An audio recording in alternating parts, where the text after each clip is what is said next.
我想闯个祸。好啊，去吧，闯多大的祸我来接着。总不能什么锅都让你背。什么锅？我还有一个更好的挡箭牌。还有人比我能挡箭？那是天下第一挡箭牌。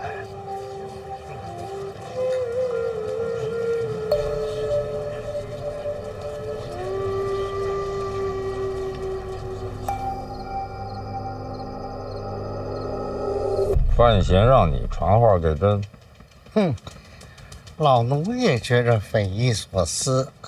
你看这么多年，也没见过小范大人这么办事儿的。传什么话？他恳请陛下传令唤他入宫。传。哎，遵旨。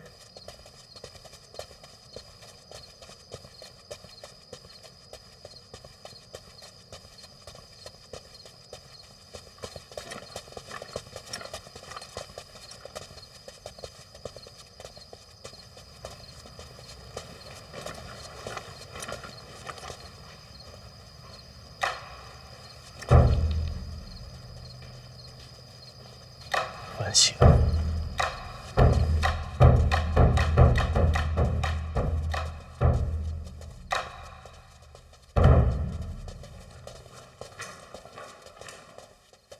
小范大人，公统领，有事儿？这么晚了，您这是？陛下召见。现在，按规矩，这时辰，外臣不能入宫。陛下的旨意才是规矩啊。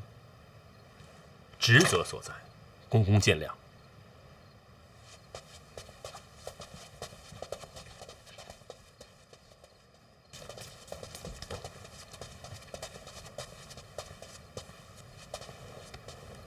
陛下，范闲到了。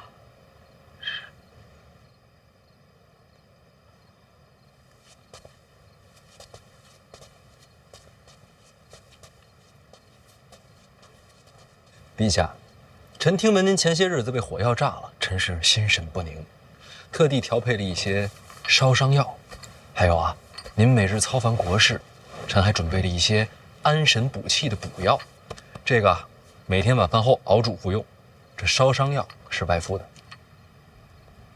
还有什么？没了。你说你心神不宁，朕怎么不信呢？朕已经被炸伤好几天了，你现在才来？调配药膏花了些时间。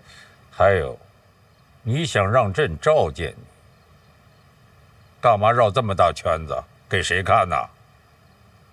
还真是什么都瞒不过陛下。行了，有什么事儿快说。陛下，您相信臣吗？想说什么就说。陛下知道春闱舞弊一事吗？臣自做了居中郎以来，每日收到许多纸条，纸条上写满了名字，而这些名字都是被人事先选好、预定要金榜题名的。接着说。臣斗胆想为这次春闱求一份公平。你要公平，找朕干什么？臣怕牵扯太深，臣一人担当不住。放眼庆国，能挡这场风波的，就只有陛下您。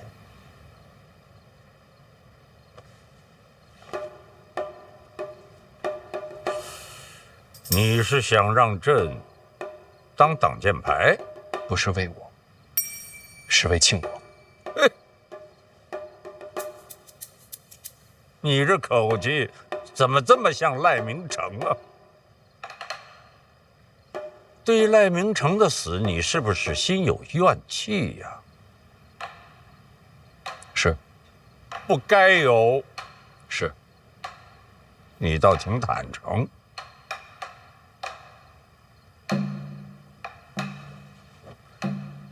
冲你这份直率，这剑朕给你挡了。谢陛下，那臣先告退了。哎，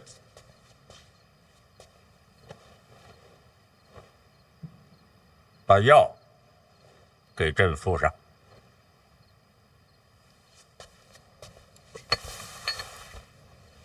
陛下召范闲入宫，这时辰，若非大事，绝不会深夜召见。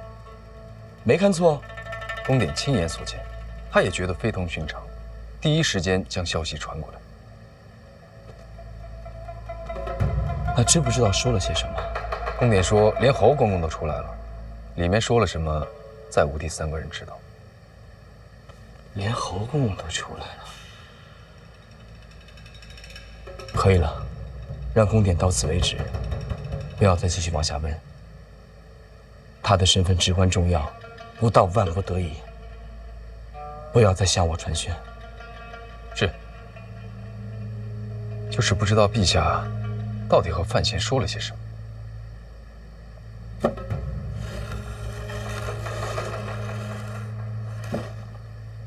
说什么无关紧要，深夜召见又是单独入宫，范闲在陛下眼中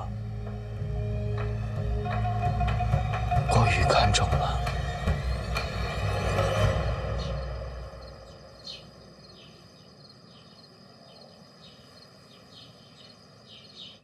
殿下，这事儿啊，我实在是办不了，还请殿下见谅。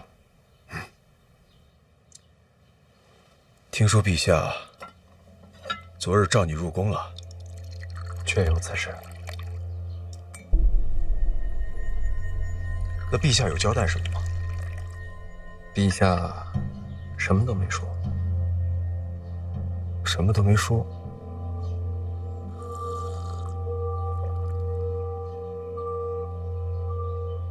那我也什么都没问。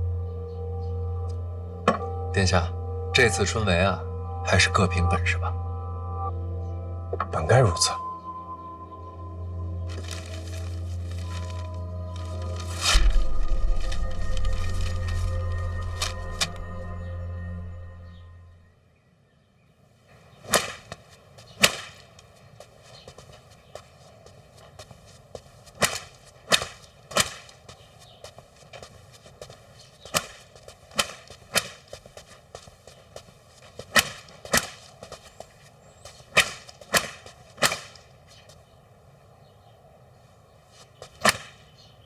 小秦大人，小范大人，我猜你啊就会走这条路。为什么？你怕见人呢？这不证明咱俩有缘吗？小范大人，我在军中的时候呀，欠了些恩情。这几个名字呢，还请小范大人照顾一二。抱歉啊，人数不多。还请小秦大人帮我往外传话。什么？本次春闱不论门生，只看才学，不论谁的名单，我都不接。昨晚陛下召见，可就是为了此事。陛下可什么都没说啊。哦，明白，什么都没说，我也什么都没猜。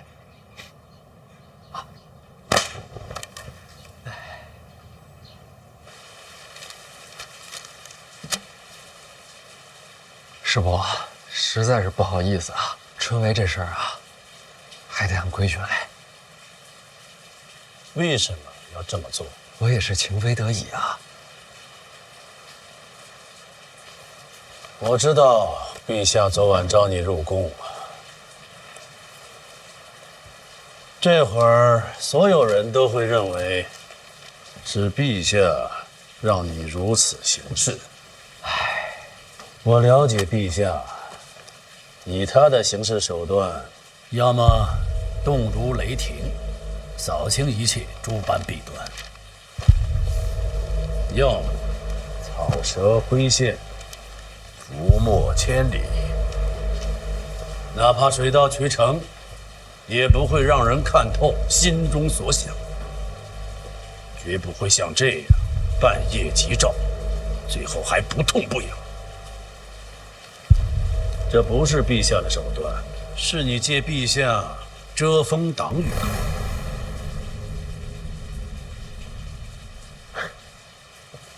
师伯真是了解陛下。没人能真正了解他。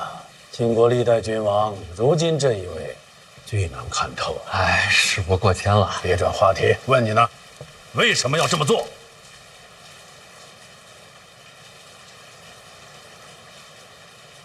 其实我就是想，哪怕就一次也好，让这春闱科举有法可依，有理可循。京都百官都盯着春闱呢，难道你就不怕？怕呀，这不拿陛下顶锅了吗？我不就看穿了吗？我若说穿，你当如何自处？是我可是自己人啊，总得留条活路吧？我凭什么饶你？就凭婉儿非我不嫁呀！没了你，大不了婉儿再找一个。师伯说的对，师伯消消气。真不明白是命数还是劫数。婉儿怎么就能看中你？我也挺优秀的啊。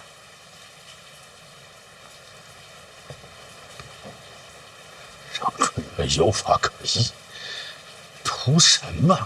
啊？你这么做，你能得到什么好处？其实师伯上次说的话，我听懂了。木秀于林，风必摧之嘛。所以我也想过，随波逐流，与世浮沉，有什么不好啊？看不惯的事儿嘛，忍一忍，将来就看惯了。但是不行啊，我夜里睡不着，心里边煎熬。有3个字，就那么翻翻滚滚的，怎么也压不下去。哪3个字？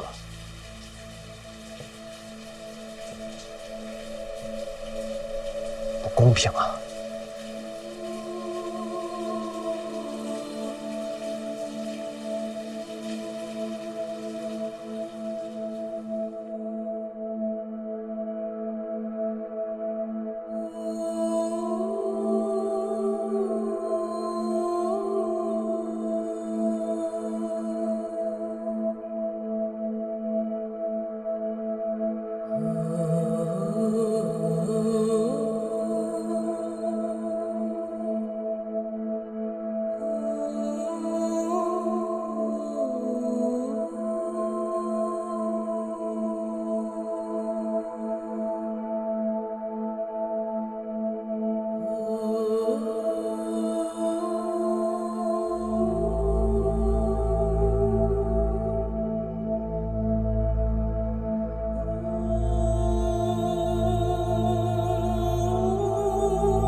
那是4个字。最后那个“字不能算吧？都是读书人，遣词用字亦当谨慎。下次一定注意。不公平，原来是为了这个。哎，你说这个世上有公平吗？没绝对，有相对。什么？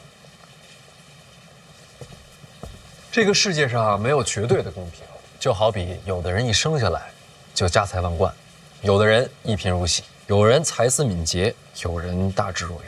而春闱的意义就在于给了所有人一个相对公平、改变命运的机会。要是连这唯一的一次机会都不再公平，这世间该有多荒唐！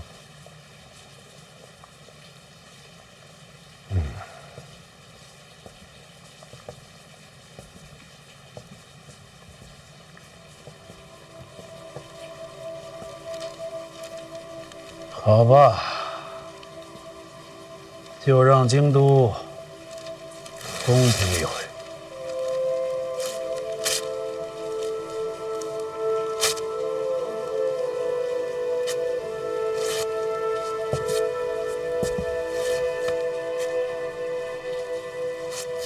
你再去见一次礼部尚书郭正，我都安排好了。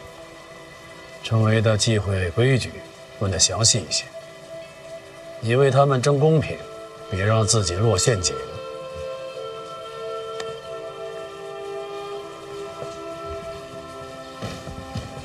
范闲，如果这个世间就这么荒唐，又该如何是好呢？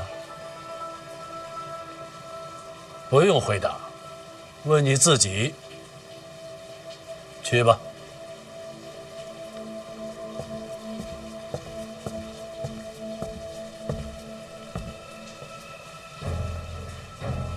公平。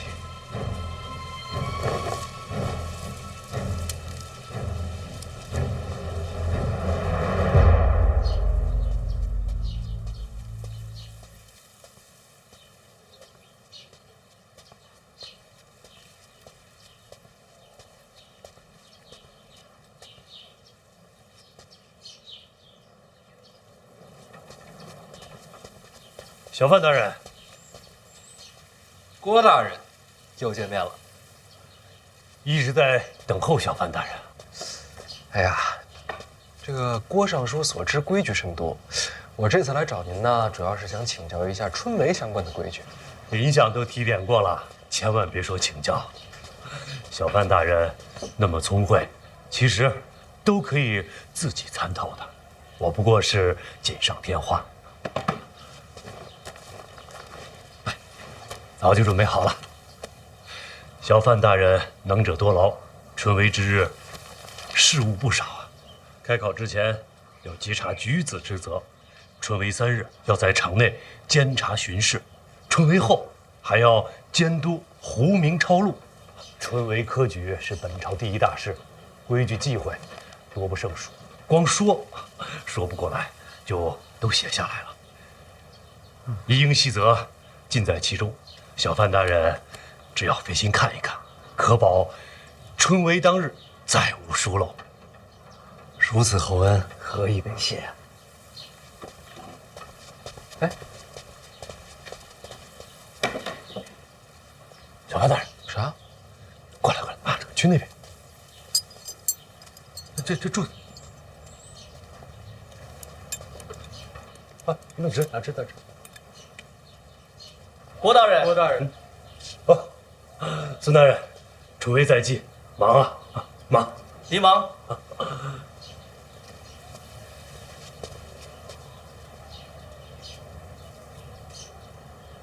郭大人辛苦啊！谢谢。现在就盼着小范大人早日著书立学，郭某就心满意足了。那就多谢郭大人了，告辞。小范大人慢走。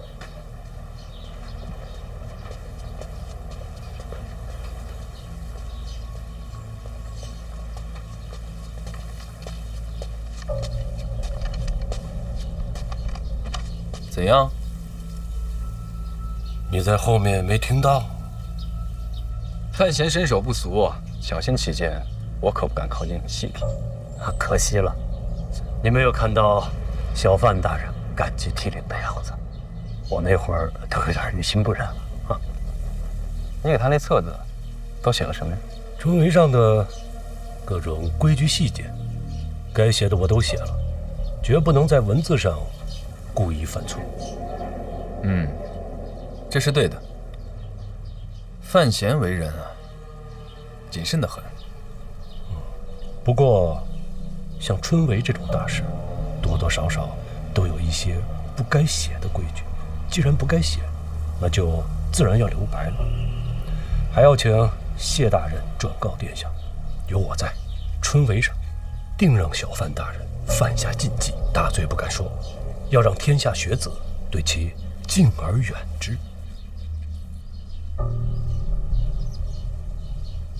郭大人就不怕得罪林相？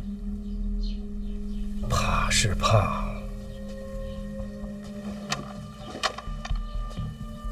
只不过郭某的那些把柄没在林相手上啊。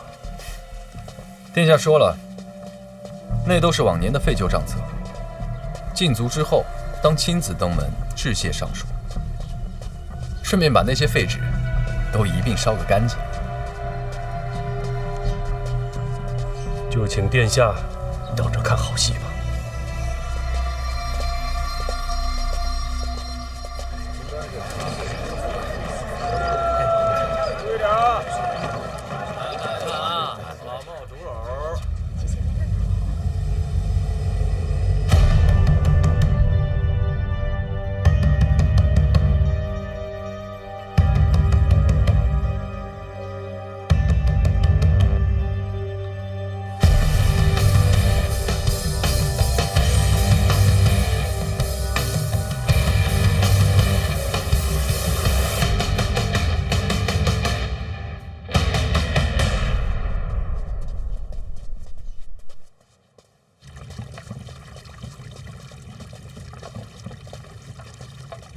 人到了，在屋里呢，都安排好了，没人看见吧？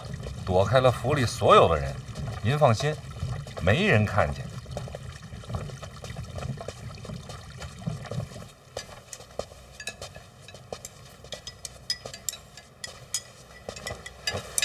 真是饿坏了。回来了。哎，回来了。哎，这一趟从北齐回来呀，可以说是历尽了千辛万苦。幸好我跟老郭绝代双骄，不管是什么排除万难，各施巧计，这才虎口脱险，重返京都。你俩现在关系不错呀。英雄惜英雄。少爷，您看您这都荣归故里了，我得请您吃个饭，接个风，咱俩商量商量吃什么。哎，我请你啊！哎喂，我请您，我请你吃，我请。来吧，什么啊？咱中气这么做。什么呀，咱？我请。我的潜伏日记。辛苦你了。他说你叫我来是为了救我爹性命。是这样。春闱将至，我有监督职责。这跟我有什么关系啊？春闱有许多禁忌，我不太清楚。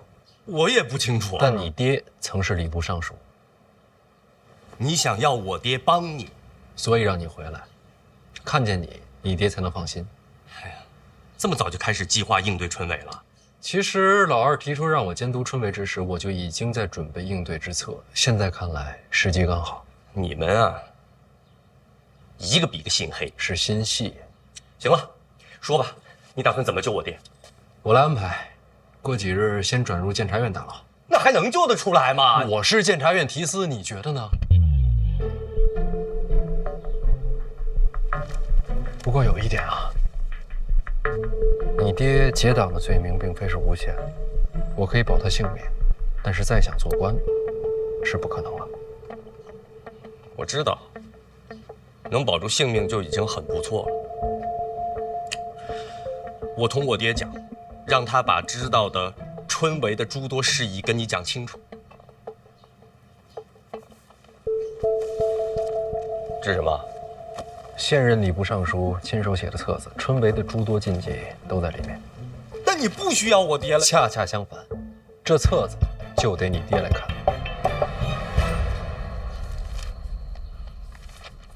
你是怕这本书里写的有陷阱啊？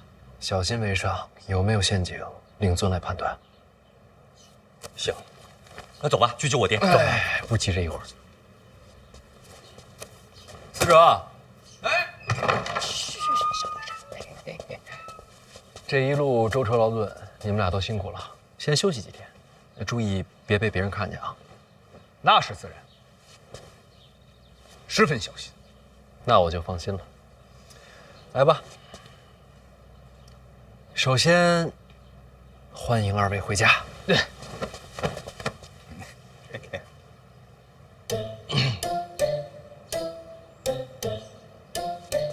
是不是有些尴尬？是不是有些味儿大？你俩要不洗洗，都臭了。我臭吗？哎，行，走走，我给你搓搓。走，快！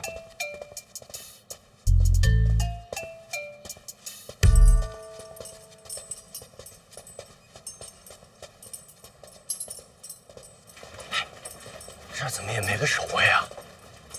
这不废话吗？这是刑部大牢，这儿你也管得着啊？这点手段还是有的。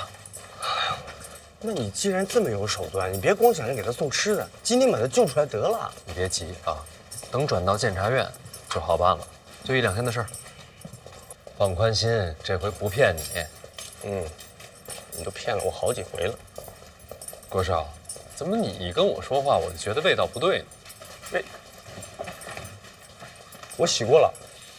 你还是闭嘴吧。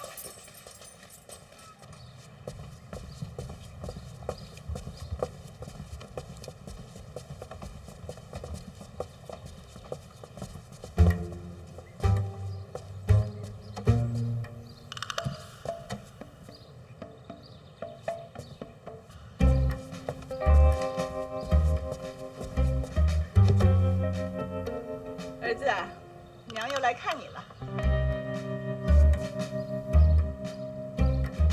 又要了一个。你可得多吃点好吃的呀。你想娘了没呀？要照顾好自己。娘，哲儿回来了。你怎么白天就来了？白天不行吗？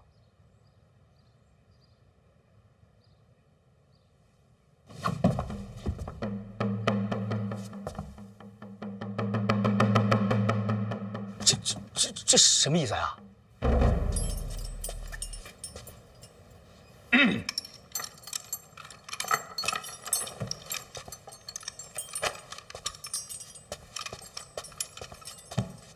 范闲，怎么，老夫命数当绝了？我都不知道我自己在你们心目中到底是什么一个形象。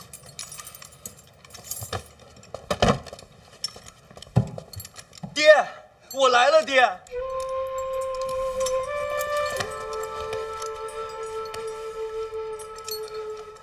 你终于还是漏网了。什么终于啊？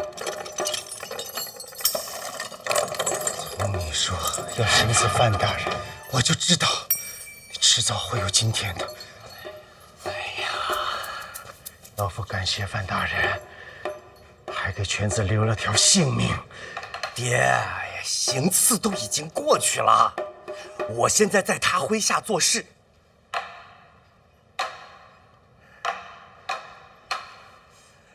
原来如此，犬子才识浅薄，范大人能不计前嫌，给他一个机会，真可谓宽宏大量。要不你俩这边聊？啊，好。爹，我很有用的。这些时日，我一直潜伏在北齐都城。你去北齐都城干什么？掌管一众暗探，主持密报，收集。真的？真的呀，爹！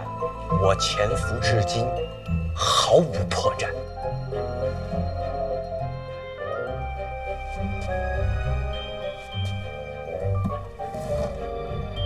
北齐这是要亡了？那倒也不至于。爹，您说这话就有点太不信任我了。这么些年了，你还是不了解我的才华。哎，爹，怎么了？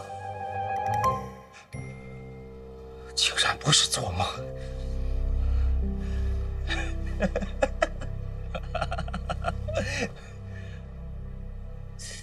我这也是精神不济，大白天的就睡着了。不过也好，又能在梦里见到你，娘心里还是欢喜的。娘，您没做梦，我真回来了。他们可别这会儿叫醒我。娘，真不是梦。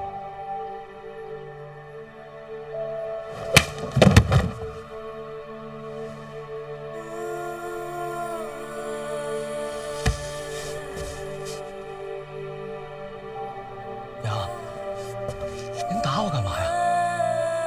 梦里不会疼，你疼吗？疼啊！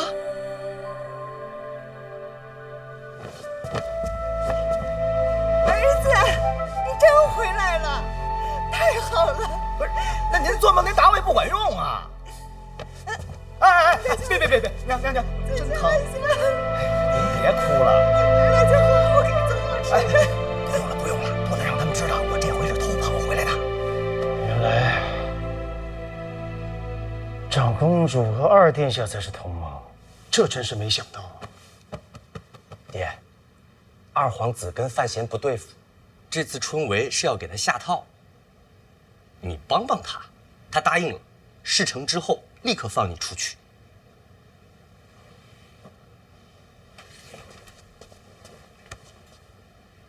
郭先生这是做什么？感谢小范大人救犬子一命。哎呀，不是救我，是救你。哎呀，我出不出去无所谓，只要能救犬子的命，就是让郭某赴死，也是理所当然。我说话算话，一定救你出去。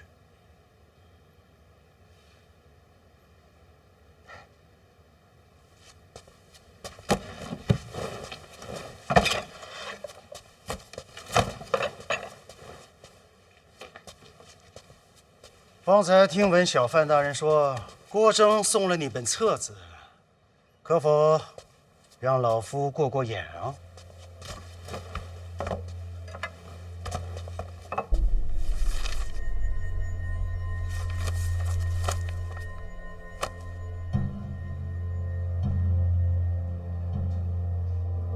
爹，怎么样啊？这上面诸多细则倒是没错。那要按照这上面说的，范闲就能把事儿办好了？春闱上细则之外的规矩，这上面可没提呀。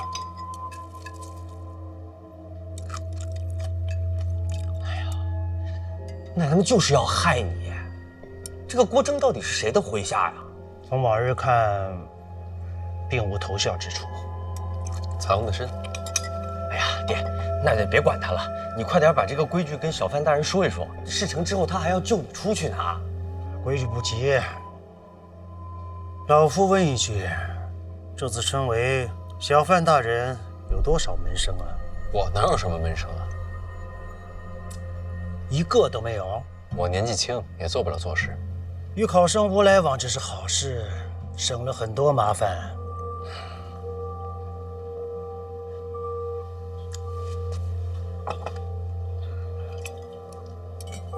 小范大人，是不是想到什么了？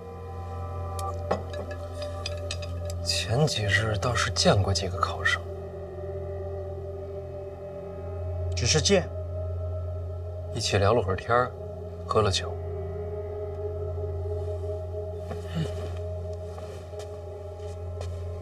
那就是门生了。可他们并不知道我的身份啊。那不重要，在其他人眼里，那些考生已经算在你门下了。哎呀，爹，你别管什么门下不门下了。庄墨涵庄大师都已经把自己的书送给他了，他现在也是文坛传承，有几个门下很正常的。你别打岔。哦，小范大人，春闱上考生们最痛恨的是什么？舞弊营私。你的门生就是营私的门路。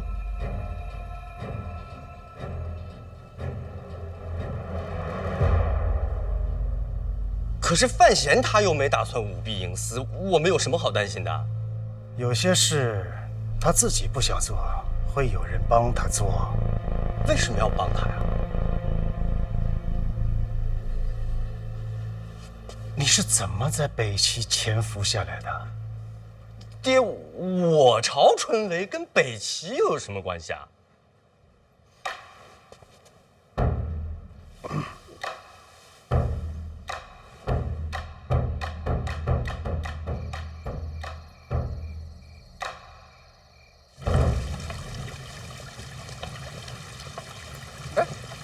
姨娘，司主，哥，你们找我个事儿？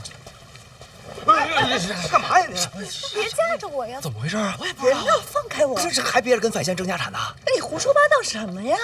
那都什么时候事了？现在都一家人，娘有事求他，求他别害他呀！什么害他呀？四哲说的对，您是长辈，您跪我这让人瞧见了，你可不是害我吗？啊，不是，就咱们仨，我这又没人看见，偷偷。我嘴太快了，娘，我真忍不住啊！哎，姨娘，咱都是一家人啊，有什么求不求的，有什么话您尽管说。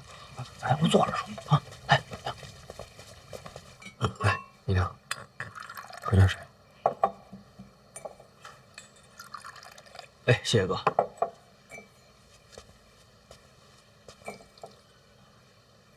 怎么说呢？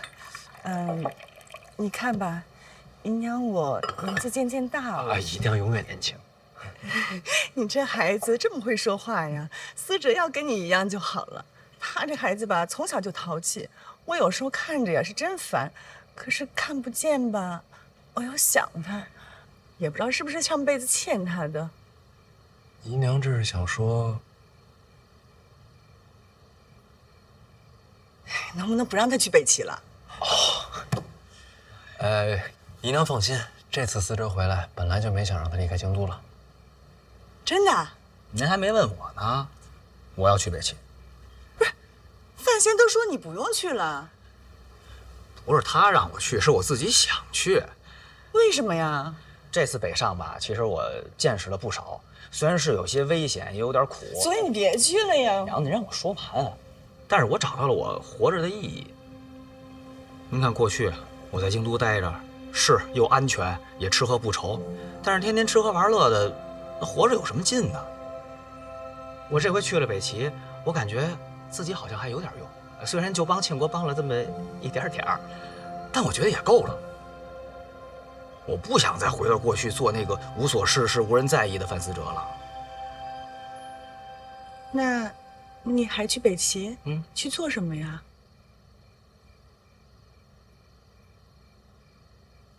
我过来跟你说，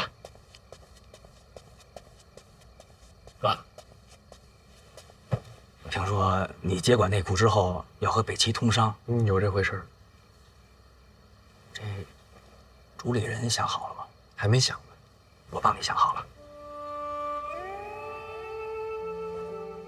为什么想走这条路啊？我是庆国人啊，这不是为庆国出自己的一份力吗？还有吗？也想给我个人争取一点点小利，我想挣点小钱。那我问你啊，为什么我选你啊？那你干嘛不选我呀？打虎亲兄弟呀，咱俩这关系交给别人你放心。反正交给你，我是放心。关键看姨娘答不答应。啊！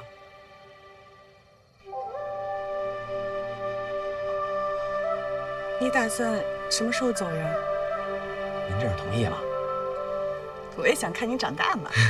行，那我收拾收拾，我明天一早我走。哎，不急这一会儿，春闱之后是我跟你嫂子大婚，怎么着你也凑完这个热闹再走。行行行，那感情好。那春闱什么时候？完了，好紧张，昨晚都没怎么睡着，你这鼾声比炮仗都响，是我一宿没怎么睡着才对啊。侯兄，我现在好像达到一种境界。你看我在家时，这书背得挺好，走了一半忘了一半，到了这儿全忘了。清醒一点呀，要考试了。张嘉林呢？啊，他说他去买面饼了，让咱们先走。哎，慢点。真多呀！蒸馏同父龙门。是啊，这条路的尽头就是天下所有读书人的希望啊！抱歉。来。王兄，我觉得你睡得挺好的啊，还有劲儿喊呢。我这不是被挤精神了吗？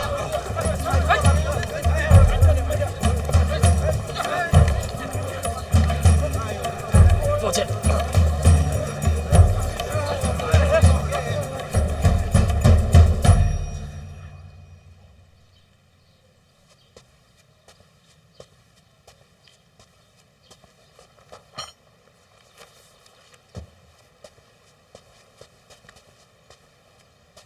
小范大人，郭尚书怎么出来了？时辰快到了，考生们就要进场，都不容易啊！一生苦读，就为了拼这3日。这3天内，考生不得离开考院，所以被褥吃食你都带着了。也是辛苦啊！这东西带的多了，夹带小抄的机会也就多了。小范大人掌管入院稽查一职，这头一关是重中之重。郭某不太放心，想过来看看，怕你忙中出错。郭尚书这为人也是没得说，提携后辈，理所当然嘛。靠，你又在这画呢？时间来不及了嘛，这得抓紧纪念一下。你放心，我查过了，既不违律法，也不犯规矩。郭尚书真是守规矩，读书人嘛，总是有分寸的。大人，这是工作日志。郭大人，这个造型正白，更有力量感啊！是吗？力量，情绪，重要的是情绪。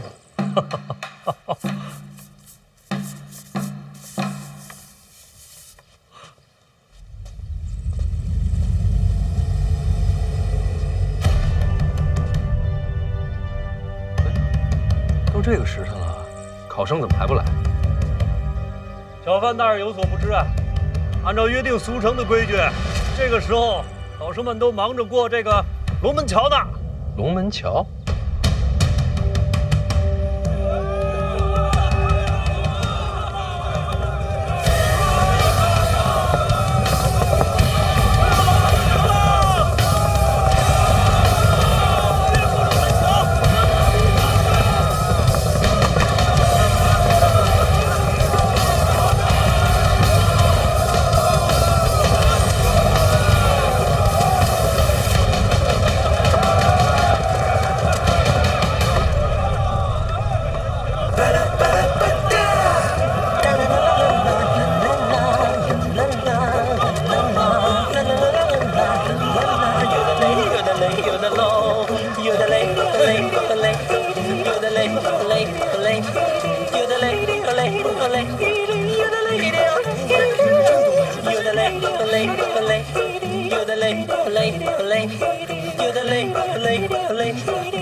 来了。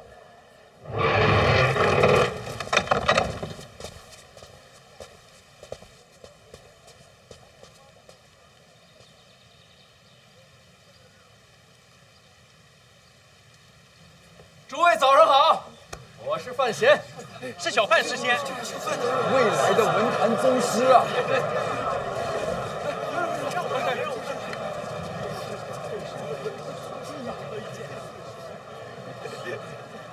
今日是春闱的日子，范某在这里祝愿大家，拿着智慧库的金钥，带着万卷书的头脑，顶着自信的光环，踏着好运的滑板，一路扬帆起航，驶向春闱那成功的彼岸。加油，雄起！祝福的话说完了，范某有一点丑话，也要说在前面。今日春闱，范某领了入院稽查之职。诸位身上要是有不该带的东西，烦请入院之前扔在此处。谁要是进院之后被发现了，一律取消春闱资格，绝无转还余地。范某，拜托各位了。小范大人发话，不能再想出来了。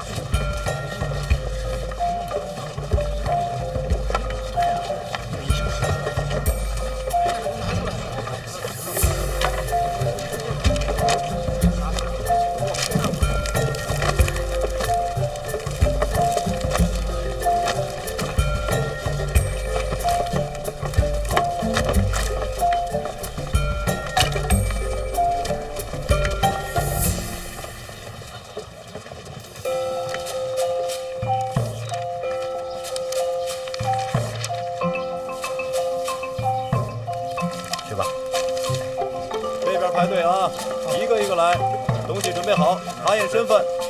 好嘞。下一个。这边排队。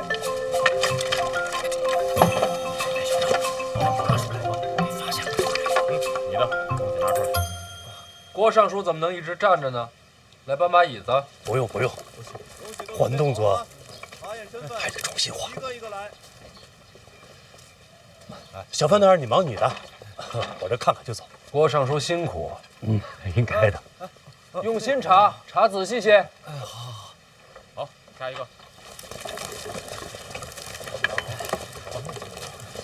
都来排队啊！一个一个。机长和嘉玲呢？在前面呢吧，丢不了。身份，赶紧进吧。你没瞧见小范大人？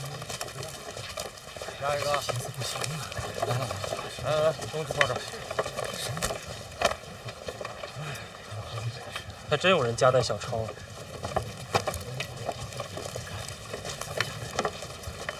咱是不是来晚了？瞧不见小范大人了？进门就瞧见了。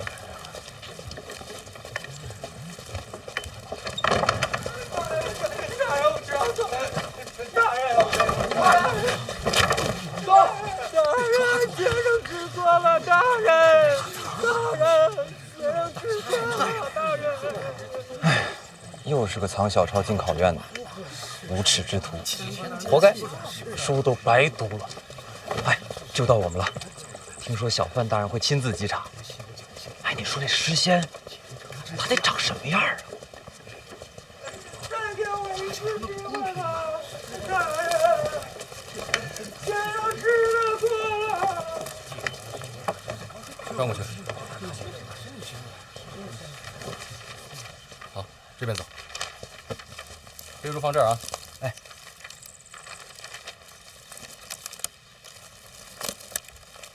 来，往前走。敢问兄台，下一个。那边坐着的那位是何人啊？你连范闲范大人都不认识？他就是范闲。哎，背书放这儿。话，转过去。我眼花了，这不是跟咱们聊天的那位公子吗？他竟是小范诗仙。哇，真是他！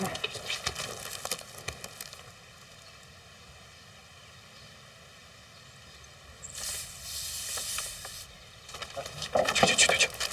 下一个。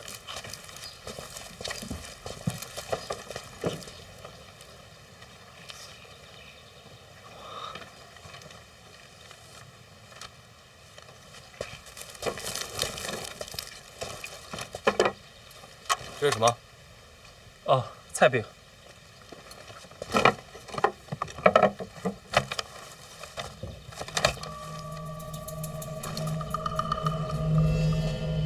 大人，这里没有纸条。这里怎么可？出去，走。我没带小抄。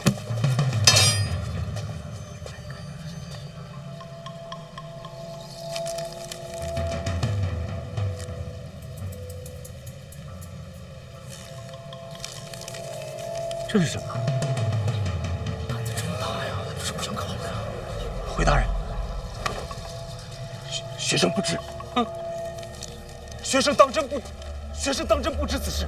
我作证，杨雄才学非凡，绝不会有此等卑劣之行。叫什么名字？哪里学子？学生杨万里，泉州人士。杨万里，正是。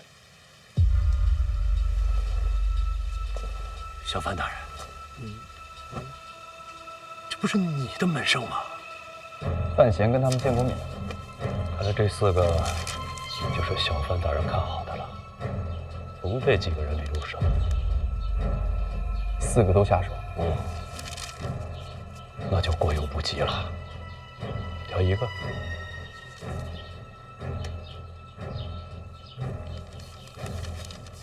杨万里，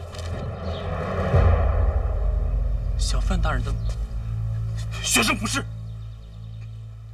这该如何是好啊？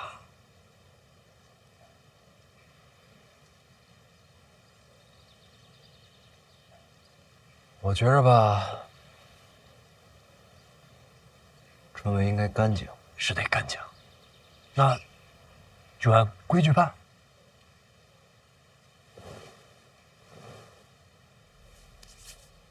那就好。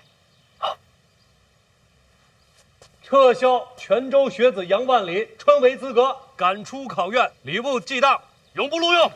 不是我准备，不是我准备的，不是我准备，不是我准备的。我上书恕罪。恕什么罪？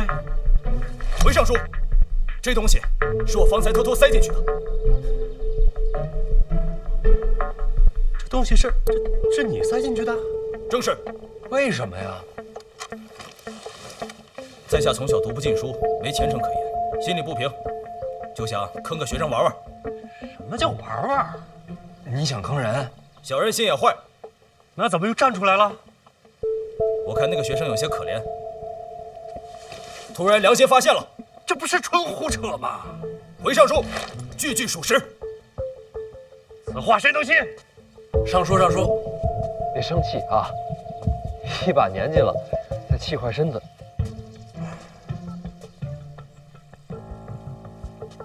小人好惭愧。你先闭嘴。好嘞。小范大人，杨兄绝不是这种人。郭尚书，礼部的规矩我确实不懂，能不能多问一句？请讲。您刚才说要把这考生逐出考场，礼部记党，正是如此。那这罚的可够重的。请问他犯什么错了？夹带小抄，人品低劣。哪有小抄啊？这，小范大人，这众目睽睽，那是我干的。闭嘴。好嘞。您说这个呀？这要定罪的话，这就算罪证。要不，咱把罪证打开看看？当然得看，必须得看。我也想看看，这都写的是些什么？肉饼2钱1个，面饼1钱2个。哎呀，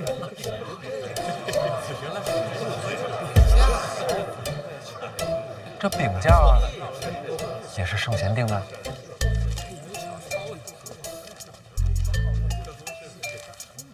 哟，这卖的还挺全乎，还有卤菜。这既然是饼价，为何藏于篮中？这篮子里装的什么呀？这篮子里装的才……那有没有可能是店家不小心掉进去的？又或者是我记错了？这肉饼2钱1个，确实是上古奇书圣贤所言。要不郭尚书再查查？哎，3日用餐不可油腻啊，你得吃面饼。学生受教了啊！快进去，进去。啊！上！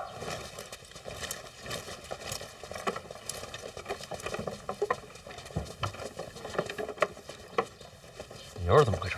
回大人，我睡糊涂了。胡闹！春闱稽查何等大事，罚你1个月俸银。小人认罚。郭尚书觉得呢？小范大人，这边的事儿您多费心，我还得去考卷那边看看，累啊，闲不下来，闲不下来。郭尚书辛苦，郭尚书好走。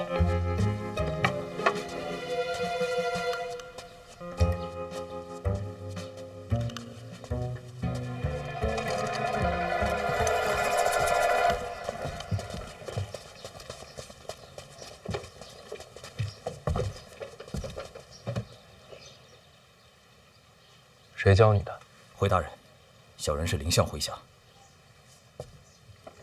凌相的意思，春闱若有麻烦，小人替大人接了。你自己的命不要了，用兵一时。回去转告师伯，回沪的心意我领了，春闱的事儿我自己接着。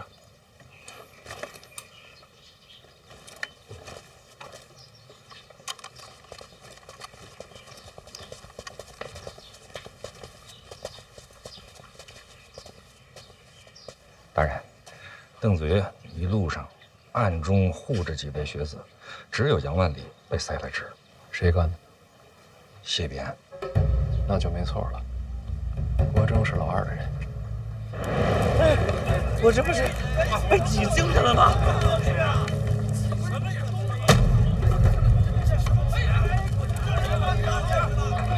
抱歉。郭征手段可是够恶毒的。这才刚开始，还有3天，咱们好好陪郭大人玩玩。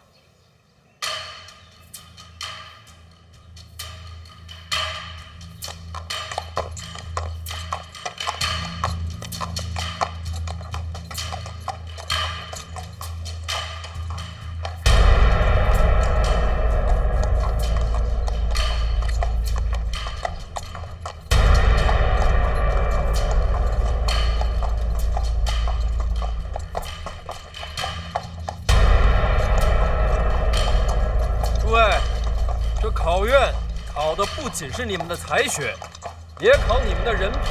我祝各位前程似锦，也劝你们好自为之。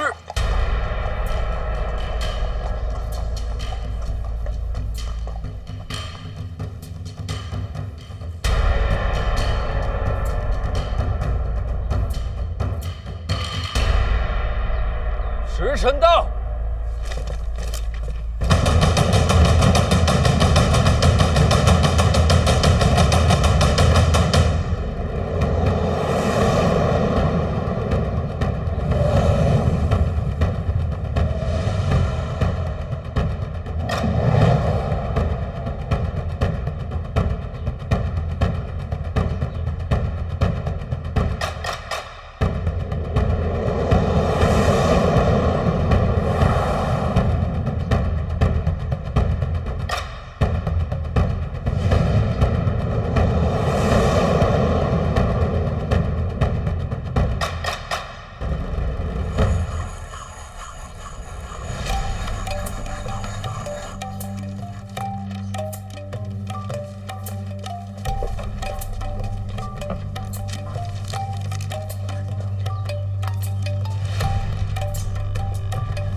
哎，程家林呢？在东二啊。停一下，这是要做什么？大人，该发蜡烛。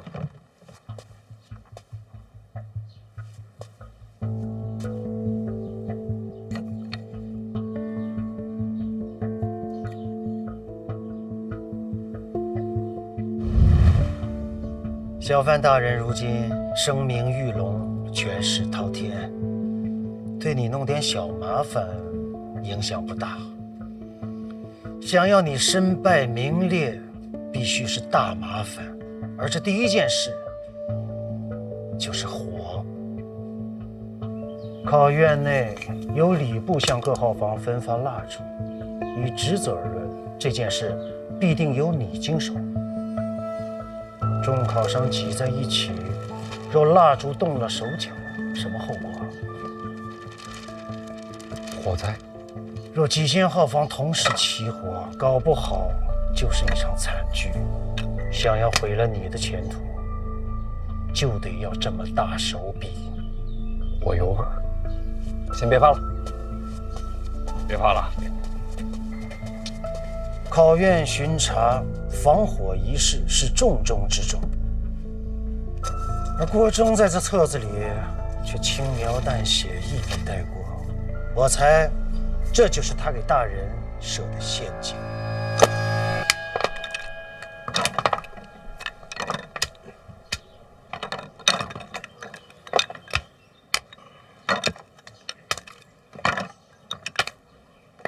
这边也都有火油。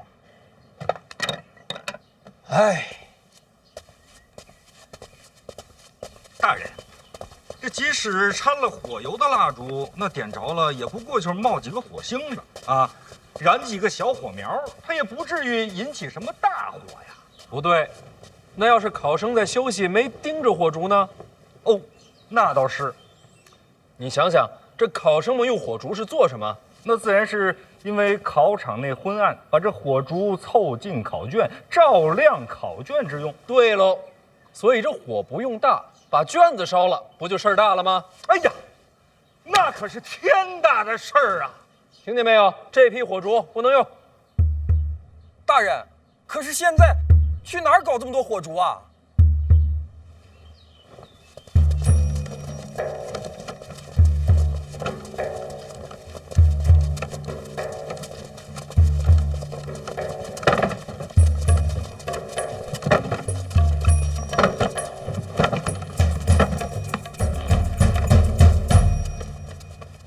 ？3日之内，所用火烛皆由监察院提供。还有啊，把这个麻烦转交给尚书大人。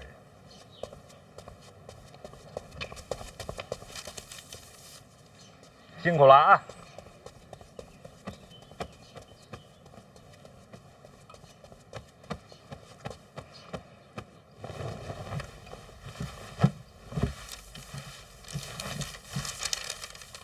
入库账册什么意思？监察院的人说，我监察院为考生们提供火烛，此乃大善之事。但是呢，咱们在商不是在官要严官啊。最重要的事情呢是要守规矩。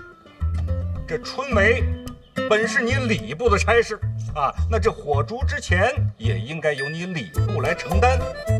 当然了，既然是大善之事嘛，这火烛之价钱呢，可以给你减上1成。什么叫在官严官？哪有这种词儿啊？再说这火烛，这监察院要插手了，咱们不是准备了吗？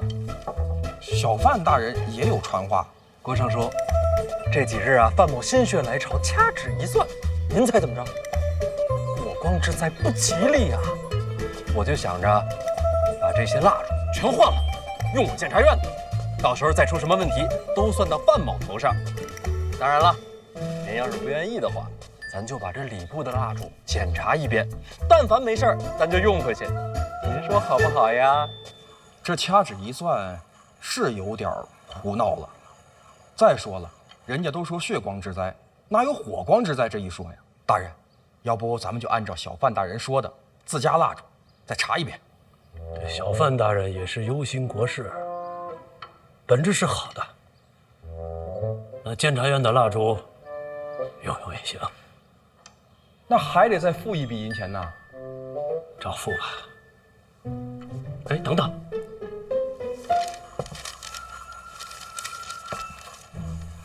这不是说好少1成吗？这怎么比原价还贵了？还有运费呢。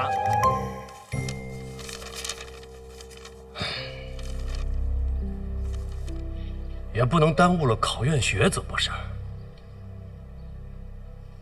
就照着办吧。来啊，这是你的，谢谢，小心用火，手啊，好嘞，注意安全。这是你的，谢谢，多谢，小心使用，谢谢，小心火烛啊，来，拿好了，好，小心用火啊，来，注意安全。谢谢，谢谢。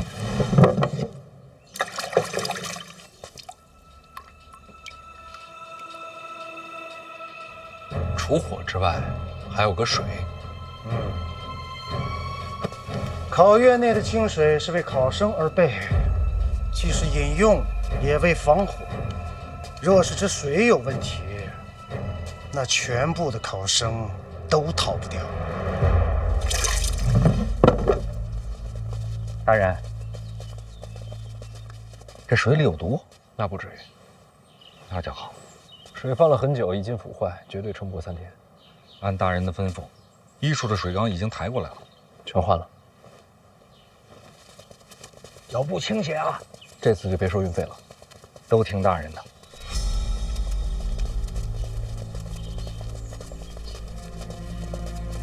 大人，这火烛的事儿，咱不给他弄大了吗？几只火烛被动了手脚，算不得什么大事。这种麻烦要等大火起了才算致命。那大火要是真烧起来，那就全完了，可不是吗？那他们就不考虑考虑啊，这些学子们的性命吗？你觉得呢？真奇了怪了，他们平时还有脸说什么父母官？父母官？我本来觉得自己心够狠了，没想到他们才是高山仰止。哼，这种高山呀，垮了才好。再想想，还有什么疏漏？水火咱都排除了，衣食住行、吃喝拉撒，这吃喝呀，都是考生们自己带的，他们不可能一一去做手脚。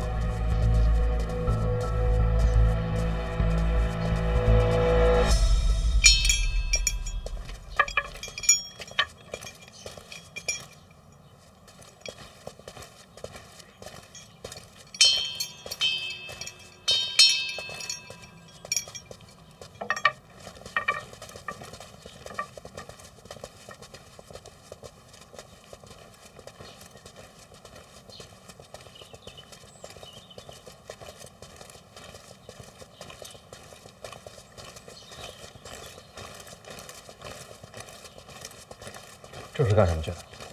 这是出大宫去茅房的。不是隔间里边都摆了马桶吗？以前是都用马桶，可是毕竟这考成为3日，气味难闻，影响这些考生的发挥，后来就都改成去茅房了。